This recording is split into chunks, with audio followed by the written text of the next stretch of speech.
L'éducation est censée être une priorité. L'enseignant doit exercer en toute sérénité, mais est-il traité à sa juste valeur? En toute honnêteté, l'audit est un leurre. Son importance est pourtant indéniable, mais vit dans une souffrance effroyable. Il n'est pas dans des conditions optimales. Bosse avec passion, sans le minimum vital. Comparaison n'est pas raison, mais j'ai une question. Pourquoi cette discrimination entre fils d'une même nation? Les uns ont une rémunération en formation, les autres dans l'abnégation, même après l'affectation. Je parle de ces braves acteurs de l'éducation. Ne connaissent pas ce bonheur, il faut l'intégration. Faire des gros dossiers, suivre leur évolution, se déplacer à cause de l'hypercentralisation. Triste situation, si on ne voit pas la position de ce dossier qui génère l'acte d'intégration. Calvaire à travers les portes du ministère, où tout renseignement est un mystère. Contre l'enseignement, sans le moindre salaire. D'aucuns servent dans cette misère pendant 10 ans de galère. Téméraires produisent des bons résultats scolaires. Quelle vie d'enfer en début de carrière.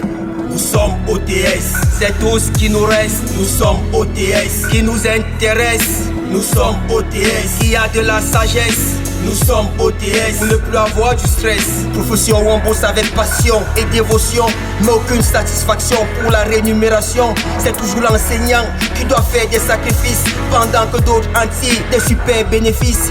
Il paye en pourcentage pour le moindre service. Quelle injustice, incapable d'avoir un édifice.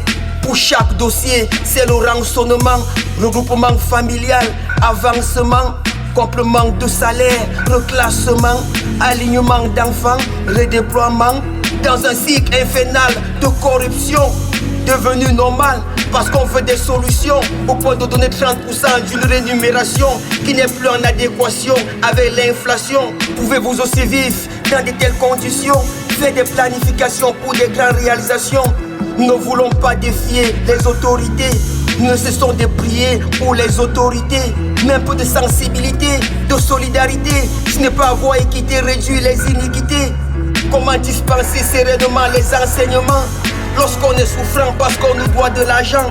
Nous ne cessons de prier pour les autorités, mais comprenons aussi qu'on a trop supporté de vivre dans l'extrême pauvreté, trop supporté d'avoir des problèmes sans manifester.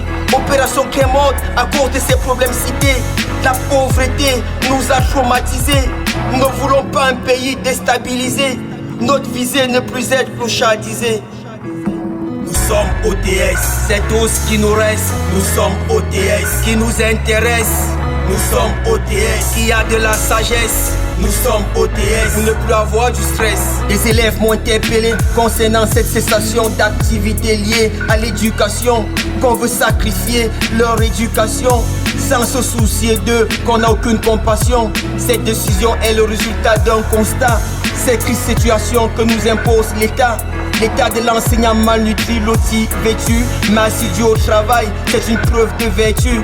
Chères autorités, un peu d'humanité, restaurer notre dignité, notre intégrité, facilitez-nous toutes ces indemnités, gérées par affinité, sans traçabilité. Nous voulons la totalité de ces salaires limités. En toute sincérité, comment ne pas être irrité? Nous ne sommes pas en hostilité avec les autorités. On a trop supporté de vivre dans la pauvreté.